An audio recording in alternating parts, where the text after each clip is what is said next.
Good morning, everybody. Thank you very much, David, for the introduction. I'm really pleased to be back here in Manchester, in Salford in the Lowry, and delighted to see so many of you from across our amazingly diverse sector, from around the country and also from abroad. So I guess I start by saying welcome to DCDC16. As David has said, this is the fourth year that the National Archives and Research Libraries UK have worked together to deliver this conference. The work that we all do to broaden the reach and impact of our collections across culture, heritage and academia is becoming both a national and an international conversation.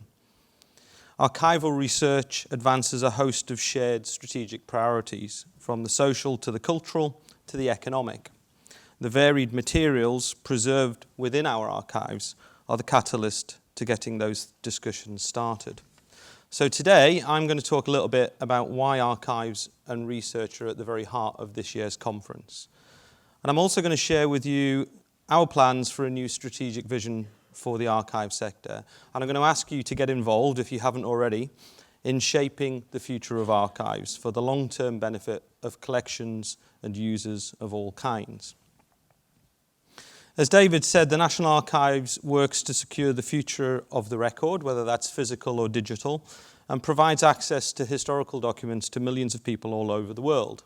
And we fulfill many different functions. We're a government department, but we're also the official archive and publisher for the UK government and for England and Wales.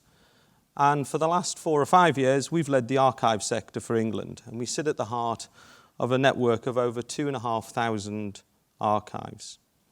We support and advise archives to help them to meet the challenges ahead, but also to exploit opportunities to develop and enhance their services, facilities, and collections. Archives matter. They are our collective memory, allowing society to hold government to account, to explore our collective and personal identities, to underpin research, to inspire creativity, and to connect generations with stories from the past to the present to the future. And as you know, this conference has a focus on collections, connections, and collaboration. But what does that mean? What does that look like? And what can we learn that can inspire change for the better? This morning, I thought I'd just share with you some examples of what this means in practice for archives and archives users, and how this is having an impact on all of our lives. The National Archives is one of the largest working archives in the world, and our collection is accessible to everyone, anywhere. Like others, we use research to unlock new discoveries that raise awareness of and promote the value of archival collections. The collaborative project Imprint by the Universities of Lincoln and Aberystwyth is a great example of how new discoveries come to light. Funded by the Arts and Humanities Research Council, it's spearheading a new approach to forensic science, where the past meets modern-day science head-on. Imprint combines pioneering forensic techniques with traditional historical research. It involves analysing finger and palm prints found on the back of medieval wax seals. Not only will this work tell us more about medieval social networks and legal practices at the time, it's also going to inform modern-day forensics and will help advance finger mark identification as a science. In this case, the wax seals and their documents are an extraordinary link to the past, and their archival custody over the centuries enables us to understand everything we need to know about their origin. Imprint is a reminder of the remarkable impact that archival research wields, that new fields of research are always just around the corner, made possible by the physical nature of archives, as well as the information they hold. If you want to know more about Imprint, you can have a look at the University of Lincoln's website. But archives also connect us. They connect us to places, to people, and to times. Archives up and down the country are finding creative ways to develop new connections with their local communities and beyond. Scotland's Urban Past is a 5-year community project about the history of Scotland's towns and cities. Supported by the Heritage Lottery Fund, the project asked people from across Scotland to lead the way in connecting to history by contributing personal and collective images, sketches and survey drawings of their local areas. It's also putting people in touch with the historical records of the places and times in history that have shaped their local communities. A whole new generation of urban detectives is on the move across Scotland, sharing their experiences and their learning online for all to see. From learning about the history of their local hospital or their local park to recreating Dunfermline's oldest house in the computer game Minecraft, this project is connecting people of all ages to their local archives like never before. People are establishing connections to the places and communities that are important to them. At the same time, they're bringing archives into their lives. It's a great example of how archives are finding new ways to connect people to archive collections and harnessing online mediums like social media to share learning by encouraging people to blog or to tweet about their experience on the website. Scotland's urban past reflects why major heritage bodies like UNESCO and Cultural Heritage Counts for Europe recognise that people and communities are one of the most valuable resources in enriching history. But we all benefit from the fruits of research collaboration across all disciplines, including, of course, historical research. In times of constraint, it's important that archives collaborate like never before. Collaboration gives archives a stronger voice and identity for their collections. It raises and promotes their profile and helps them to achieve their ambitions. In June this year, I attended the launch of Archives West Midlands. 22 archives from Aston Villa Football Club to Hereford Cathedral to Birmingham University have come together to form a strong voice that can pool resources to allow them to seek joint funding and to share learning, including on digital preservation. At the launch, I heard more about the Staffordshire Appeals Project. Supported by the Heritage Lottery Fund, Staffordshire and Stoke-on-Trent Archive Service have indexed and digitised their entire collection of mid-Staffordshire Military Appeal Tribunal records from the First World War, with the help of volunteers who gave over 4,000 hours of their time to the project. Most of the country's war tribunal records were destroyed after the war, so the survival of these records gives us a unique insight into the tensions between state and society. They are of huge interest to social, local, military and family historians alike. With the help of Keele University, who worked with all the new material that had been uncovered, we now have a better understanding of what it was really like for ordinary families during the First World War. And the Staffordshire Appeal Project shows us what can be achieved, preserved and understood through collaboration. The Strong Rooms Project was also born out of Archives West Midlands. Archivists from Warwickshire, Worcestershire, Dudley and Coventry worked with Soul City Arts, Arts Connect and the Arts Council to create a contemporary art exhibition showcasing local historical figures. Over 7,500 people from across the West Midlands have visited this touring exhibition, a huge success by any standards. Projects like this really do challenge the way that we think about archives, what they can achieve and how they can interact with their communities. But of course, it's not only in the West Midlands that we see collaboration between archives. The London Archive Partnership is a network of local authority archives across London, delivering joint projects that will benefit both archives and their communities. Last year, they worked together to deliver a series of events and exhibitions to mark the 50th anniversary of the London boroughs.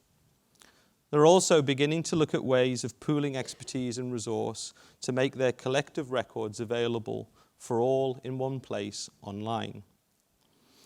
I'm proud to say that the National Archives has supported both Archives West Midlands and the London Archive Partnerships, and I've no doubt that we will see more collaboration like this in the future.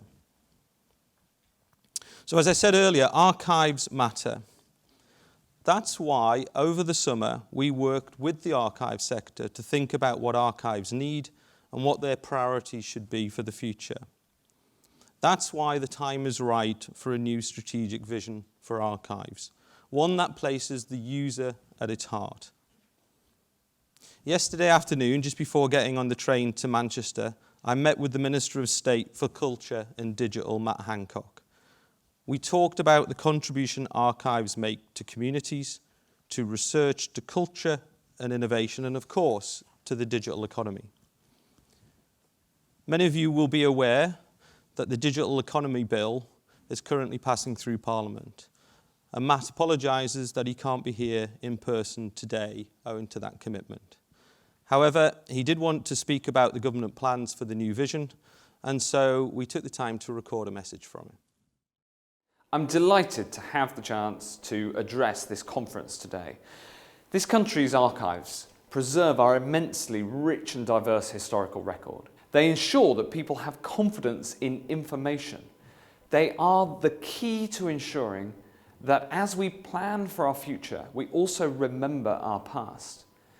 Earlier this year, the Culture White Paper set out the government's priorities for and approach to and ambitions for art and culture. Our national culture inspires, it enriches, and it improves. In short, it's part of the fabric of our nation. We as the government want to see increased public participation across the cultural sector, including in archives.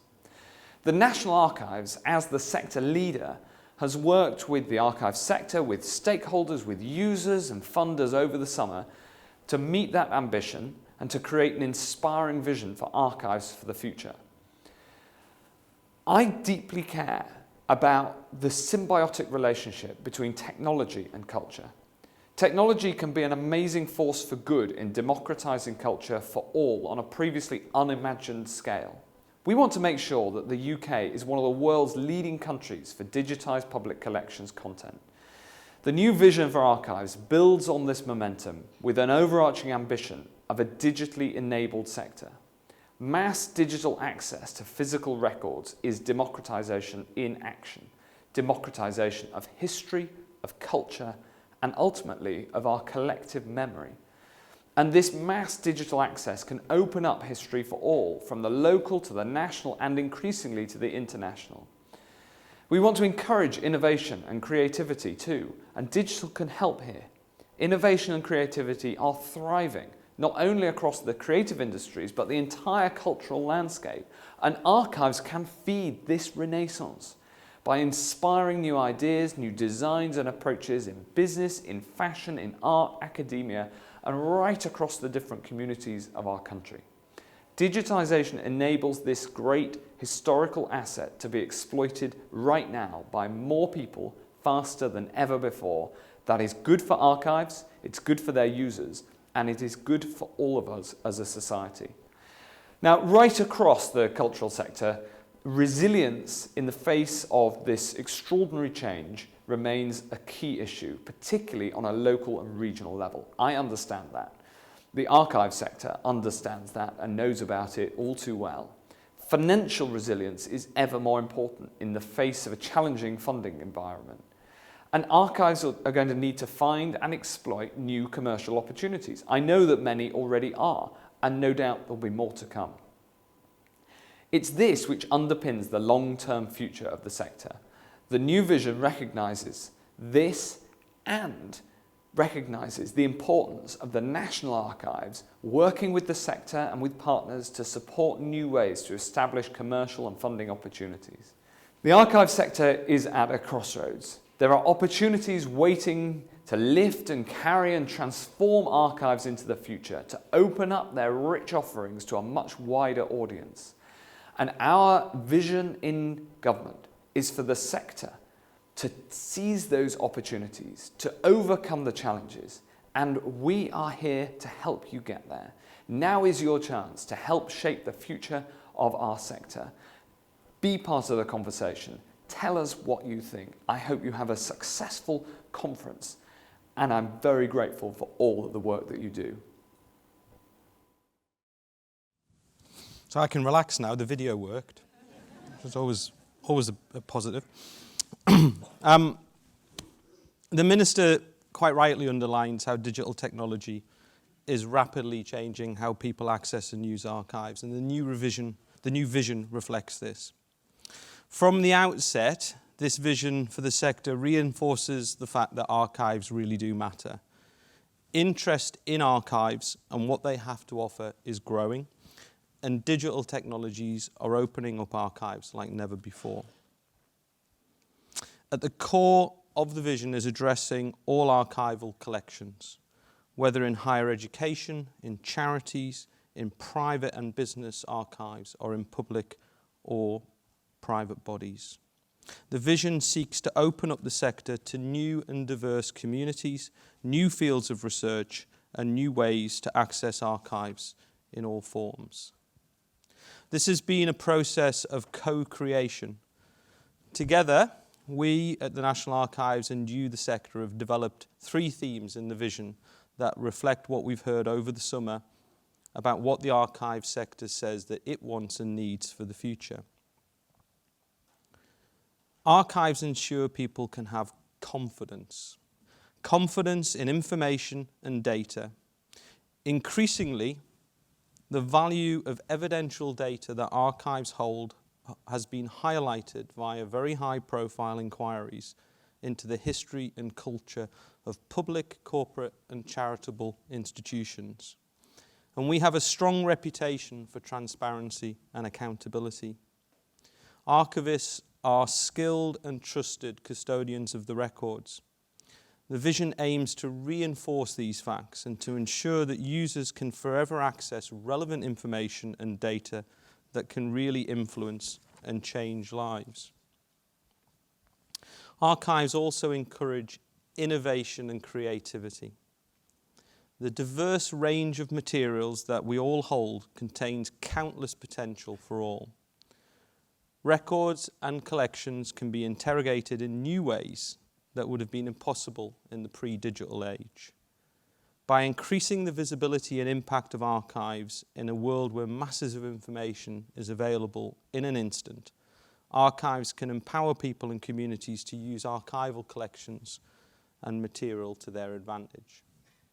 From businesses to contributing to local, national, and international priorities, including well-being and community involvement, the vision will enable people to use archives in new and fruitful ways. Finally, archives are also about enabling collective memories which need to be kept alive for future generations. Perhaps the greatest challenge facing the archive sector is the preservation of digital records, preserving the nation's memory in a digital era. The resilience of archive services is vital to sustaining our heritage and our varied, unique collections. Archives need to be able to preserve and present digital records in financially sustainable ways. The archive profession needs to be equipped with the right digital skills to ensure that we can collectively achieve this. Archives are increasingly collaborating with technology specialists, with data researchers, with entrepreneurs, artists, and communities to find solutions today for the future. And the vision reflects this innovation and seeks to ensure that it continues into the future. So today marks the launch of a consultation period for the vision. The consultation period will run over the coming months, and the vision, he says hopefully, is now live on our website, ready for you to get involved. We want to hear your views about this amazing sector that we get to work in or with. Ultimately, the vision will be delivered together with users, with the archive sector, with partners, and for those who have an interest in archives, for the benefit of all archives and for the researchers of the future. Tomorrow morning, for those who can get up early, myself and colleagues from the National Archives will be hosting a breakfast briefing about the new vision. So we'd be delighted if you would come along to find out a bit more about what it all means for us here and how you can get involved. So in conclusion, for the last time in this speech, archives really, really do matter. They facilitate greater government transparency and inspire the confidence of users and wider society. They promote innovation across business, culture, and the arts, and they reflect the diversity of all human activity and our collective memories in a rapidly changing world. The new vision for archives is our collective response to the monumental changes taking place across our sector. This is the perfect time to embrace the challenges ahead, and it's your chance to shape the future of this amazing, resourceful, multifaceted sector to achieve even more transformative and collaborative goals. Thank you for being here, and I hope you enjoy what promises to be a stimulating conference.